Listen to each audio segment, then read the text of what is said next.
Hello, everyone. Morning. Thank you for coming.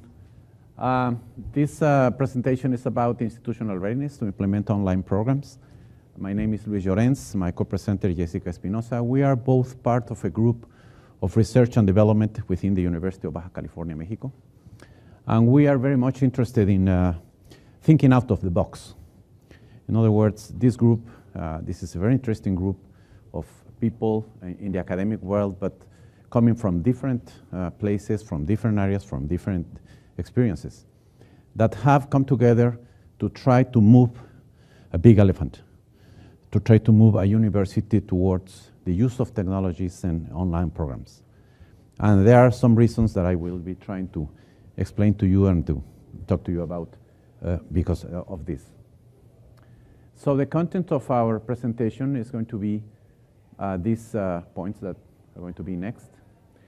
The environment first, a little bit about the environment we work in, which has been the incorporation drives for IT in the university. Because IT is everywhere and everyone is using it, but where it comes from, or which are the motivations of teachers and students for using it. How are we coping with problems, with big problems, particularly two of them that I will tell you about, that we call them the two elephants in the living room, because sometimes seems to be that people is not talking about them, and they should be talking about them. Debate should be a very important thing in university, especially when you're trying to innovate something. But somehow universities tend to be very conservative, and so it's very difficult sometimes to implement or to simply to change very little, very small things. We created an initiative that we call the Open Education Center, and we are trying to move forward as an institution, because the idea of the whole project is how to create this general criteria that could be used to then exchange information, exchange courses that facilitate the mobility of students across campuses. We created something we call the Readiness to Start methodology. For reasons I will be talking to you very shortly. And then we apply this methodology, and we got some conclusions and some recommendations about it. So it's an interesting experience, an experience that we have been working on for several years, and I think you'll find it interesting. The environment, well, it's a public state university. Basically, we have been growing very fast. In the last, I would say, 10 years, doubled the student population. Now we have 57,000, more or less. 10 years ago, it was half of it. So that's, I think you will very quickly identify this as one of the reasons why it's, the use of technologies has become interesting as a possibility. We know that coverage, the attendance of students, the idea of coping with growth is not necessarily related to technologies. But many people tend to think that way. Many people tend to think that if you use technologies, you can cope with growth, especially when growth is too fast. But then again, it's very difficult sometimes to convince, especially the administration and leaders of the university, that this cannot be. Because the government, because industry, because many people is saying exactly the contrary. It's saying that you can cope with growth with technology. So it creates a difficult situation. This is basically the environment of the university. Our teaching model is learning-centered, traditional face-to-face. This was a university that was born as a face-to-face university. So the thing is, when you are trying to implement online programs, what do? Do you work through small projects? Do you try to implement a institution-wide initiative? Or what do you do? So this is the kind of questions we've been asking ourselves for years, and we've been asking a lot of people, of course, in sharing. So how technologies have come into campus? Well, we tend to find that there are several reasons. Some of them are related to teachers and students, of course. Students use iPads or they use phones or whatever for communication. They are always getting in touch. I don't know if they are communicating something, but Sometimes they do. But there are also other actors in the field, like the industry, and it's commercial. Everyone in the industry is trying to sell you something, and universities are very good customers sometimes because they don't think in their actual needs. Sometimes they get things and they buy things because of this reason. The industry has better narratives to go into universities. And universities tend to be conservative, not to debate things, not to analyze things, and sometimes they end up buying a lot of technologies, for example, that they don't really use or they don't use to the full potential. Government policies and narratives of this area are also important. In a public university, in the case of Mexico, and I'm sure in other countries, sometimes government tend to give guidelines or give criteria that will be accompanied with financial possibilities. So you have to be listening to that. It's not just a question of political discourses or things. It's sometimes it comes with or along with the money. But also the last one is the institutional strategies and initiatives that we can create for ourselves. So not a lot of compatibility in these courses, in these different approaches to the use of technology, and actually very confusing at the end of the day, because you end up with messages coming from all over the place, plus the messages that come from different departments or academic fields or different, so it's going to be a little difficult to implement an overall strategy for this. Go ahead. So a lot of problems coming up, but we found two that are very interesting in our experience. The one is, okay, it's going to be very difficult to move strategically. That means to have a movement for the whole institution with options, with real alternatives. If you keep using irrelevant narratives, if you keep listening to people who just want to sell you things, if you keep listening to people who just want to justify things, you have to be able to change and to focus on your core mission, what you really do and what you really need. Now, this seems easy. This seems very easy and, something very practical, very common sense.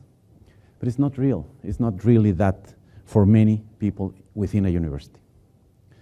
And then we come into this sort of curse of education that we always carry with us, that when we are with the students or we are with peers, sometimes we tend to think that they have the same frame of reference that we have, that they know more or less what we do, that they have some same experiences, and they don't. So for many of them, for many people, it's going to be a problem if you have 10 years or 20 years experience in dealing with IT or dealing with technologies in education, when you come with a group of teachers that for them, the idea of identifying needs for the use of technologies is going to be a problem. The second problem is that in many cases, especially in public universities, the resources for innovation are based on an end vision of excellence, and this is key. In other words, if you have an overall strategy that you would like to implement for use of IT, for example, for new students, you're going to have a problem. If you want financial resources, if you want financial support from within or outside the university, something really strange happens. It's like getting the money only if you have it. It's like going into a bank. So what happens in these areas is that you have to present an image, a picture, a definition that is much more related to an end product of excellence. In other words, you already have to have all the technological, organizational, and educational things in place to get the money. So the criteria they use is not a startup criteria. It's not something that's going to help you to start. It's something that you should have. But if you don't have it, what do you do? So that is why in many areas it's very difficult to implement innovations, because the financial resources to innovate tend to think within the framework of the curse of education. They tend to think that you should already have a lot of things that you don't have. And this problem was, I think, the problem that started up the whole work of creating a methodology for departments and schools and colleges to start up, to begin moving, and to see what happened with that. Go ahead, please. The Open Education Center Initiative is a group. By this year, we came together, a group of teachers that I think it was just luck. Most of them, we were teaching methodology, research methodology, with our undergraduate and graduate students. I don't know why, but this came together, and we began to use technologies in a university that technology for these universities were almost something strange, something for the administration. I'm talking about the year 2000, something like that. But on the other hand, a lot of students were already using this kind of thing for with the capabilities and purposes that they always do. So this group came together to produce research and practical experience in innovation and teaching models. The motto of the group was think out of the box. We have to think differently. We have to try to do something different. So we worked under 4 main criteria. First, regardless of our backgrounds, I mean, some of the teachers and some of the members of the group have 20 years experience in teaching, some of them have 5. Regardless of this, all of us were peers. So in the table, or on the table, everything is equal. It's a question is as good coming from anywhere. So that was a very important criteria. We didn't set up this kind of scales, you know, that because you are the professor with a lot of time here, you have to lead, or the leadership is completely in a group, within the group. The interdisciplinary collaboration was essential. From the beginning, we began to work within the environment of different disciplines. So it's interesting because most research groups I know, they tend to be from the same discipline or very close together in the same discipline. Engineers or oceanographers, we have the oceanography program, or administrators or lawyers or whatever. Very difficult to find, for example, designers, educators, people with pedagogical skills, and this kind of thing, together, trying to build a language together. This is a real challenge. And it's incredible because we are supposed to be a university where, you know, all this knowledge comes about somewhere, but we are not accustomed to that. That is why a professor used to say that that McDonald's, the company that makes the burgers, was more intelligent than many universities, most universities. Why did he say that? Because he said in the 1,500 outlet in Chicago, if someone comes with a good idea, the idea is going to be channeled up to the headquarters very fast. And I remember some of my talks with presidents in several universities in the country, and they used to say, if you want one idea really spread out and really roll out, it's like waiting for a drop of water, you know, going through a mountain to a stalactite in the cave down, that it will take something like 5,000 years or something like that. Universities are not very intelligent. They accumulate a lot of knowledge, or people knowing things. But intelligence means connection. Intelligence means synergies, means doing something together. So this group was one of the main criteria for getting together and work. The other one was open and free resources for everyone. So we used to say, if a teacher comes and says, I would like to use your instructional design for my course, the answer would be, the university already paid for it, so you can have it. The only thing you have to do is to respect authorship. That's it. So it began this idea that also was like thinking out of the box, because sometimes teachers tend to think, and researchers especially, tend to think that if they do something, is their own thing to carry onto the grave or something like that. And the real thing is, if you don't share what you do, what's the purpose of a public institution? What's the idea if you don't have this common sense, this idea that you have to share whatever it's being paid for. And you didn't pay for it. It's taxpayers' money. It's resources that could be used for many other things. And the final criteria, which is very important, was the involvement of students from the beginning. But the way of involving students is very interesting, because for some groups, especially when students come together for internships or this kind of thing, they keep sending them to make copies or to bring coffee, this kind of thing. Our students came into the group from very different places, from our own classrooms. And they came into our group, and the first question, after showing them what we are doing, we show them the projects and everything, what we are doing. The first question we ask them is, what's your project? What would you like to do? Do you have an idea of a particular project within your program, academic program, or something more on the professional side?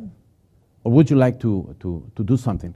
So let me tell you a very interesting story. Most of our students that have come for 6 months, some of them for a year, they keep coming back. Because we created an environment where students can watch a soccer game or have a deep discussion on education problems.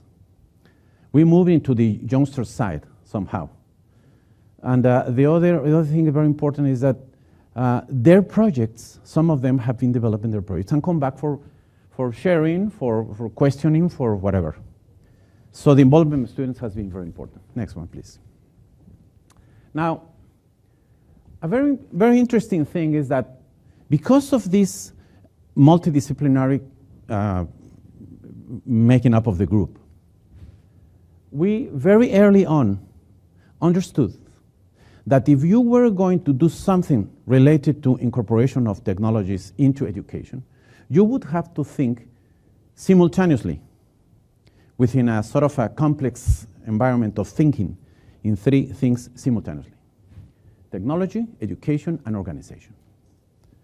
And we have been we have looked for in many universities who is doing this way, and there are not many. Most of the things we found out in the instrument I'm going to talk about, the research instrument we devised, are from educational areas, or from technology, or from the administration services, or whatever. So we found out that because of the group, because we had the engineers and we have educators, and we start by asking ourselves, what is going to be the common language we are going to build for ourselves? So we thought that this would be a very important thing to keep on, and we have been doing it for years. And it's very interesting, because all the projects we do are organized around these 3 things. In other words, there is not a technological project or technology project. If we are going to wire a classroom, we have to think what is going to be the educational implication, and which are the regulations that you have to follow to this. Is there a regulation? Because when you have a face-to-face university, face-to-face teaching model for a university, it's going to be tricky. And that is why one of the main strategies I will talk about in a little bit is how to create an incubation environment for something like this. Because the problem is that when you work with the elephant beside you, and you are dealing with a small initiative or something, it's going to come over you, especially in regulations. Very simple. Do you want an online program? Yes, we would like an online course. An online course would be great. Okay. Your student has to pass through admissions. Yes. He has to come to my window, because the regulation is that he has to come to the window.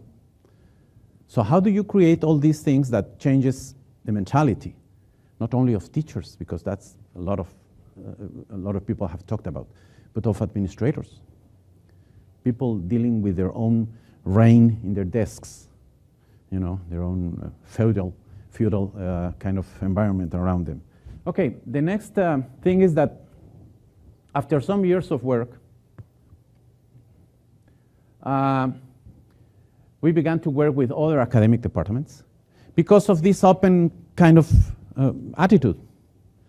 So suddenly, teachers from all over the place began to come to us and said, do you have an instructional design for econometrics? Or do you have something I could do with my, I would like to make an educational video on this. So we create this idea that in a university, the important thing is not to know, but to know who knows. And we changed the whole picture. Instead of trying to gather a lot of knowledge around the group, we try to gather a lot of wires out of the group. And so we began very naturally to understand that there should be at least 4 or 5 people very knowledgeable on video, on streaming video in this university. But most of these people are in their own setting, their own environment and doing things. So the rule should be not to know. That is not really important, but to know who knows. Because knowledge changes so fast that if you say that you know tomorrow, it's going to be a different story, especially in this kind of environment.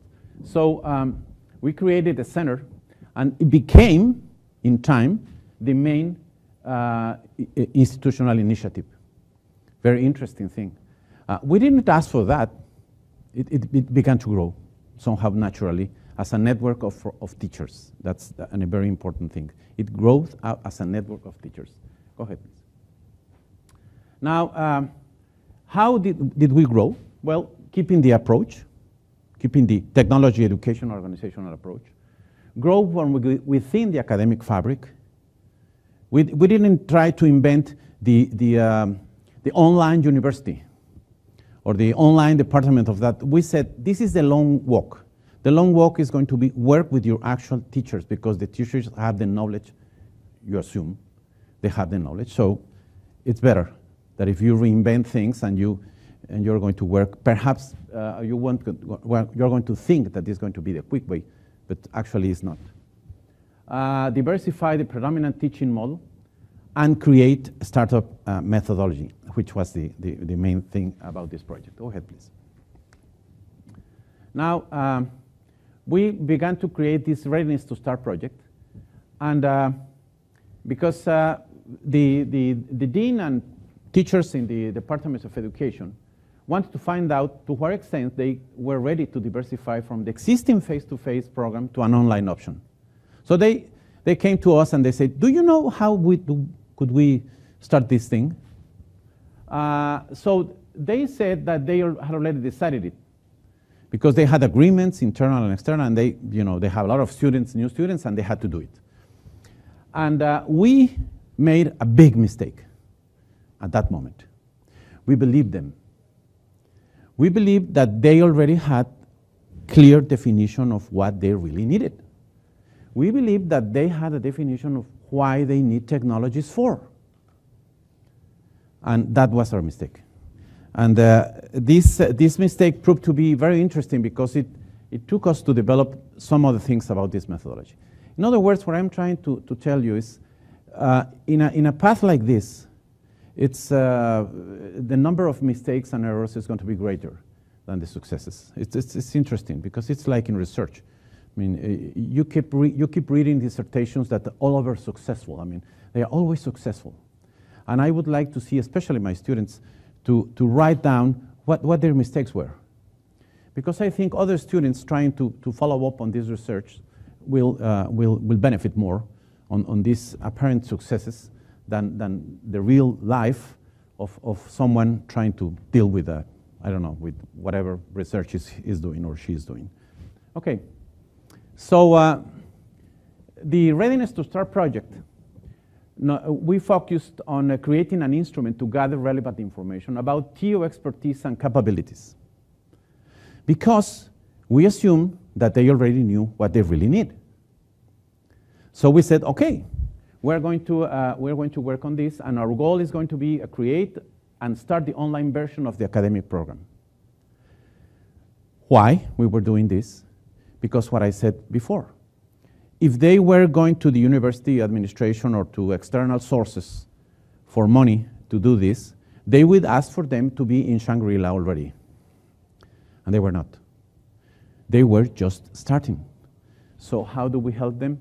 Well, we created an instrument that included a set of 70 indicators allocated in 23 TO criteria. In other words, we use criteria for technological aspects, for educational aspects, and for organizational aspects.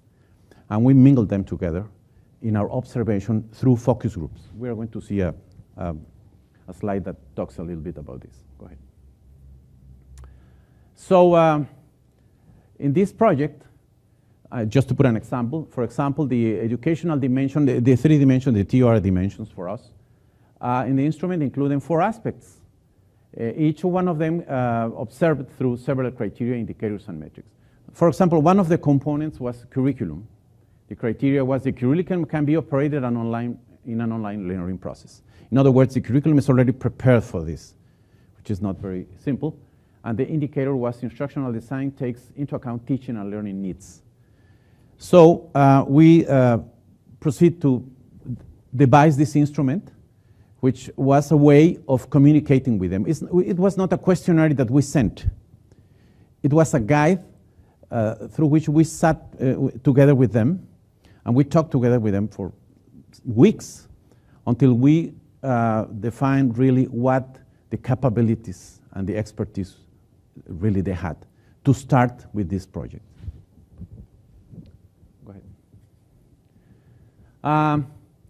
The criteria we used came from a selection of, well, it's very specific, 323 indicators of quality for online programs. And we use sources from many places. We use experiences from Athabasca University, just some examples. Penn State was great, the criteria they have. In Mexico, in Europe, in countries in Latin America and Australia.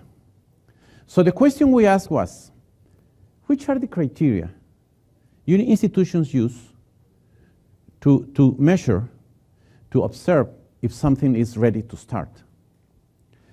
Some of them were criteria for programs that are already in the excellence level.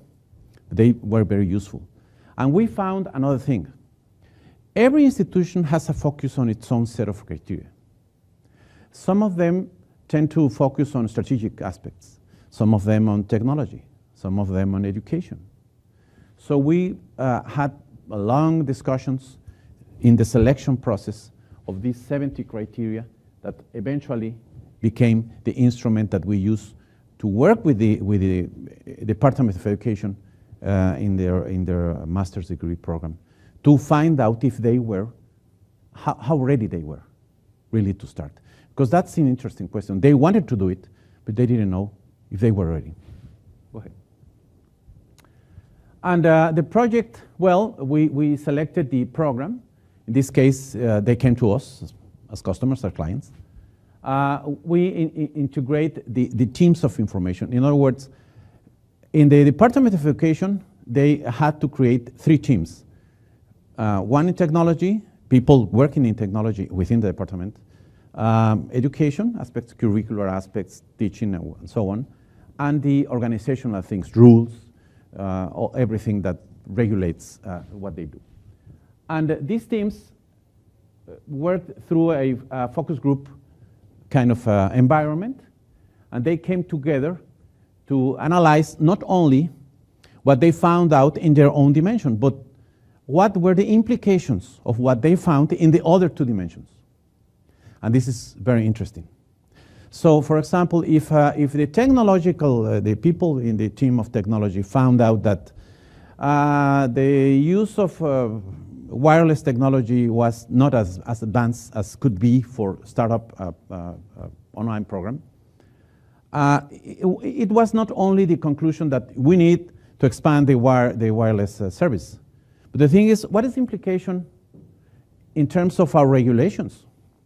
How does it connect to what we have? Or what regulations do we have in place that could help? Regulations or programs or plans or whatever, or initiatives. What is the implication of this in teaching?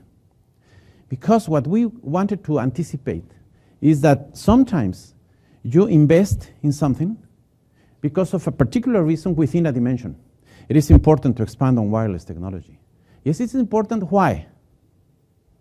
I mean, if you're talking to the phone company or the company that's going to provide you, they're going to give you 100 reasons why you should be improving on your wireless capability. But if you talk to teachers and you ask them, are you using this? How do you use this? Would you like to use this, or to students? What would be the next possibilities of the use of this? In other words, if you use some kind of intelligent design to connect these three dimensions all the time, the answers you're going to get are going to be very different. And the other thing, which is a little magical, is that in the way of doing this, the people in the Department of Education began to discover themselves as a group that could come together. Because what happens in a university happens in a department. People is isolated most of the times. So in a department tends to happen the same thing. The technology people is behind the window, no? And then you have to go and kneel and ask and say, well, of course, the technology people will say that they are not like that the problem is with the teachers. They don't know how to ask for things. So the experiment we did is to break down the windows and to put tables. I said, exactly as we, as a group, you know, I have 38 years working in the university, and I have students in my table with 2 years, and we are equal. We leave our titles and our medals and everything else outside. We have a big hangar outside. So everybody has to leave everything, come with the questions. And nobody is allowed there to say, to use authoritarian answers like, you know, you don't know, you're just a student, but just a teacher. What's the problem? I mean, so that's why we try very much with things like, we are trying very much with things like flipped classrooms and teaching from the students. And it comes very rare to many teachers that, you know, they say, I don't know how to use technologies. I don't like, because their teacher authority sometimes is behind this. I mean, it's an argument for them. It's going to be difficult to convince. I mean, if I ask for a teacher, how did you do this in your iPad or in your, how do you do this in your computer? I'm going to look terrible. You would say that's not common. It's very common. Sometimes the authority of the teacher is not on what he can accomplish communicating to the student, but what he thinks he knows. He should keep this distance sometimes. Go ahead, please.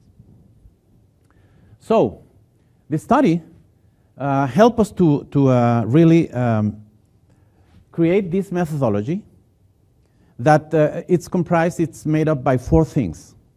This methodology eventually, and it didn't born that way. It wasn't born that way. I mean, we didn't create this methodology from the start. We found it out. Some time ago, I read a book with a very good teacher that said that in research, the methodology should be something you write at the end. And this is great, I said, because it broke down all my understanding. I said, what? Methodology is like a plan. You have to follow it. You have to be very much rigid on that. That is not the case. It's the other way around. So this methodology we created at the end is made up by 4 things. First, if you want to help someone in a department in the university to start up an online program, and they want to do it, and you have first to define a shared vision, including the needs. What you really need this for? I mean, you really need online learning? You really need these instruments? You really need these? What you really need in their own terms? That is why you have a team with people from technology, from education, and from the organizational areas of the university in the same team. So when somebody gives you an answer from the educational, you already have translators on the other side of the table. That's very helpful. So as you can see, perhaps the idea is, how do you create intelligent connections within a university? How do you cope? How do you take advantage of all the resources you have? But you won't have them if you keep thinking in silo type of thinking. You have to break down this thing. Second, Once you have your visions, Jessica tend to tell them all the time that, what do you want to be when you grow up? You know, and sometimes they feel like a little offended because, grow up, what do you mean? I have 40 years teaching law in this university. Well, okay. But the idea is, how do you see yourself in 5 years, in 10 years? Regarding your students, your program, your teachers, whatever. Second, define objectives, needs, and required changes. If you define a change, if you define a need, you should define a change. What do you really want to change? Because you have this need, and you keep doing what you're doing. That's a great definition of something like, you know what. And the idea is, what changes do you need to make? So third, once you have this vision shared, discussed, debated, shared, that's the meaning of shared. Shared doesn't mean put it in a board and everyone should know. I once knew a CEO from a company in Mexico that put the vision, these companies that make the vision statement and the mission statement, everything. They put it in everywhere. I mean, in the elevators and in the mess halls and everything, everywhere. And this guy was really, it's something everybody avoided because he was asking people, what's the mission of the company? And he found every guy he found everywhere, he was asking this, and it was very aggressive. The thing for sharing is discussing. There is another thing we always do in our experience. We always say this, whoever brings up a project, he or she will expect to come back differently and not to be offended by that. You see what I mean? I mean, in other words, some people tend to think that if they submit a project or they put forward an idea, the idea should be kept intact. Nobody should. No, the idea is the other way around. You should making mistakes all the time, and you should be expecting. If you put forward an idea, you should expect something different. And the third aspect of the methodology, that's the instrument we talked about, explore expertise, physical and financial capabilities available. Once again, within the Theo approach. So the Theo approach has been a very interesting thing. That's the third, explore expertise. What they really, who is really there to help?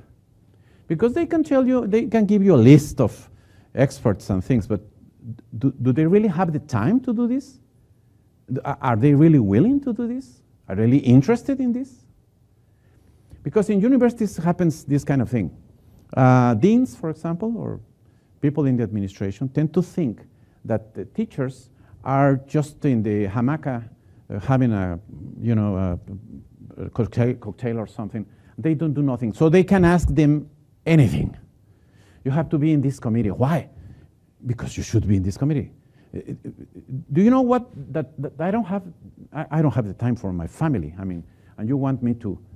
So we tend to think that people, just because we find them, just because we get across with them, they should, comply with what things. So the question is very important, and it is the most important question when you try to get away with a project. Who is going to work in the project? It's not a financial thing. It's not if you have technologies. It's the who. Because the who, in my opinion, is what defines. And the final thing, the final aspect is, the final aspect of this methodology is provide them with a guidelines, strategic guidelines for planning. Why? Why do we have to provide them for them with this? Because most of these departments are not used to working multidisciplinary, are not used to working in a kind of environment where they can discuss anything without fear or without, this kind of, this is my knowledge and this is the best. And I have been in tens of meetings with professors at different fields, and I myself teach in different fields in the university. That's a great thing because of the subject matter I do. And always find that they tend to think that their discipline is the important one. So if you teach with, if you work with accountants or administrators or lawyers or whatever, it's very interesting that all of them think that that they are the important ones in the university. Perhaps they are. So, okay, so emerged these several recommendations. I'm going to give you an example of these recommendations. For example, we ask them, for example, in the organizational dimension, because we work within these 3 dimensions, we ask them to work towards creating an incubation environment because of for the reason I gave you earlier. If you are going to make a change in a university environment, you better be prepared with a sort of an incubation bridge between what the university does, especially if what you are going to do is going to be different. So you have to convince the administrators to give you the flexibility, to give you the environment, to give you the opportunity of proving something. For many of these institutions, why many institutions don't have private enterprise liaisons or efforts of this kind? Because they are not willing to risk anything. They are too conservative. Risk is something completely foreign to their own nature. So if you want to risk something, you have to create this environment. You have to train also in the organizational dimension, coming out of this instrument and the application we did on the educational department. Train your leaders and faculty to get used to virtual environments. We say that's common sense, yeah, but not for them. Once again, the curse of education. You go with them and you think is this a conclusion you get? Yes, it is. But it's an interesting conclusion because for you, it's absolutely common sense. But for them, it's not. So if you keep thinking that what you know is not necessarily in the same framework of reference of what they know, you're going to be successful. But instead, if you are pressing on to convince them that what you know is the truth and they should be learning that, you won't. That is why our students have about 1,500 courses of geography and never know geography. You know, because the teachers tend to think that this guy should know what I know, should learn what I'm going to give him. That's the idea. So that's basically the idea. Okay, new projects. What are we thinking on the? We put present, future because it's really the present. I mean, it's actually if we can keep RD and teaching practice close together. This is one of the real secrets of this group. And whatever effort you want to do to change, you have to do it with people really in the trenches. If you begin to move yourself up to the glass tower or whatever, it's not going to work. That is why when we meet together, we always are talking first about our students. What did you find? What happened? The experiences we had. Complete test and roll out the 4 main stages that I talked about. There is a clear need for this kind of approach. And we found out in this example. Give flexibility to the methodology, trying it in the diverse environment. That is why we're doing now. We went to other institutions in different parts, and we asked them if they wanted to suffer the process of doing all this methodology in their own environment. And two of them asked me something very interesting. Is it going to cost me? Is it going to cost me? And I said, well, it's an opportunity cost. So you have to form 3 teams, and that is going to be an opportunity cost. But apart from that, coffee and perhaps some water and things. Why, they say, why are you're not charging for this? Because it's already paid. Because with public resources, this development was paid already. So what's the point in charging it again? I mean, so that's a big thing. So they really accept this thing as something given, but we, of course, we advise them. Be careful, because the fact that it's not costing you directly in terms of a consultant service or whatever doesn't mean that it's not going to cost you. It's going to be an important thing. Go ahead. Separate the startup from advanced stages. That's very important. There are a lot of criteria out there for excellence in online learning. I don't know if you have been aware of this, but it's a lot of them. It's a ton of it. But there is a very few criteria for startup strategies. What is the basic startup point? You have to give them confidence. You have to risk on them. You have to really give them the possibility of doing this. And if they keep looking at this excellence online learning criteria, they won't do it because they get scared. You know, one of the things we keep thinking in our group is we are not going to give the administration of the university everything we know because they're going to get really scared. So we make like small doses, you know, like we give them a little bit and they finance this, and then they find out that, oh, wow, it's going to cost a little more because if we tell them the whole story, it's going to be a real problem. And maintaining the interdisciplinary focus on learning, this is great. In other words, don't worry about knowing.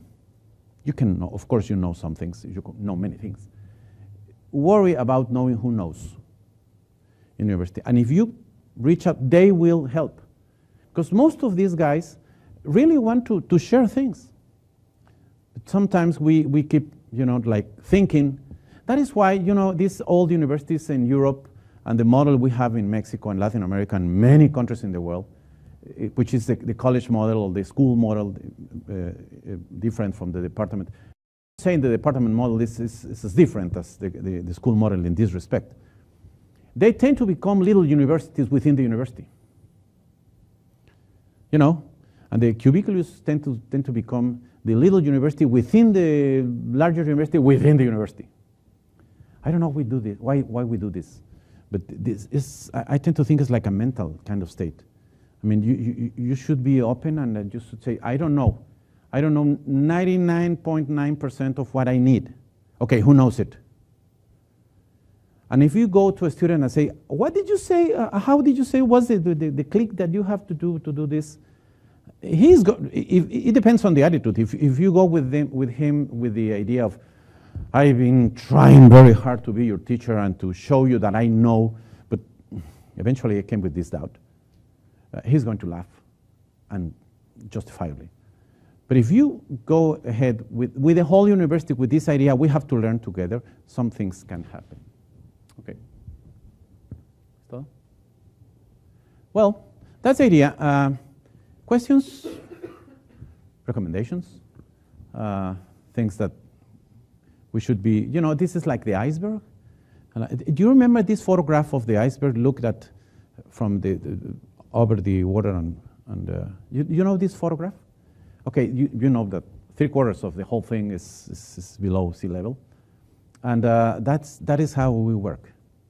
The below sea level thing is our mistakes, our errors, our trials, and the thing up is you know, above the sea level is our successes and we are not really afraid of saying that because that's the real truth. Questions? Just a comment. Question. I like the readiness approach that you described here, and I like your quote in maintain separate starting out from the ones that are doing the most advanced. Because it's very true that people get scared. Oh yes, they are already scared. You know, so.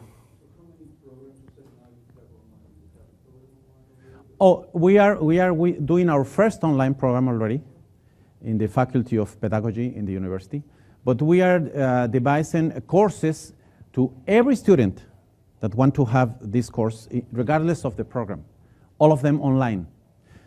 But it's very easy if you're thinking, I'm going to make an online program just copying and pasting things. Apparently. We have spent years working with students and working with teachers, devising instructional design solutions and things, so we think we are more prepared. In other words, I tend to think that if you are going to give something, you have to be true to what you give. It's not very nice in a university or in any environment to propose or to give something that you're not really going to eventually to give. So we have been walking slowly, if you want, but this kind of slow movement has taken us to a very interesting experiences that we think after some years that we are really prepared to go to the next step, and we are doing it. Our first online program and already courses that go completely online. And one of the reasons, sorry if I extend me a little bit, is this. In many aspects, I think that if you work online programs poorly, you are going to create second-class citizens.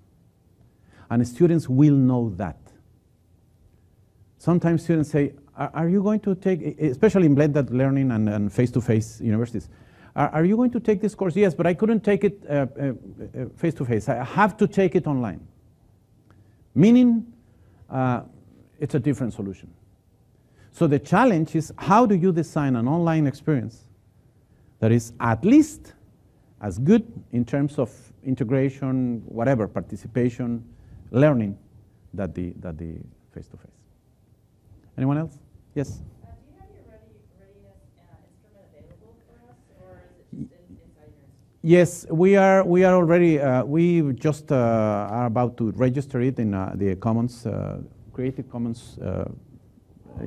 So we will, yes, we want to share it. How would we go about it? Is it going to be in the Creative Commons? Is there a way for us to search that? We don't know, I don't know that really. Other members of my team are doing this. I'm under the water with the rest of the iceberg. Yeah, but I'm sure that we can, if you write, we can ask someone who knows, and you know, that's my life. I mean, my life is thinking out of the box and asking questions. Okay. Someone else? No? Well, thank you very much for coming.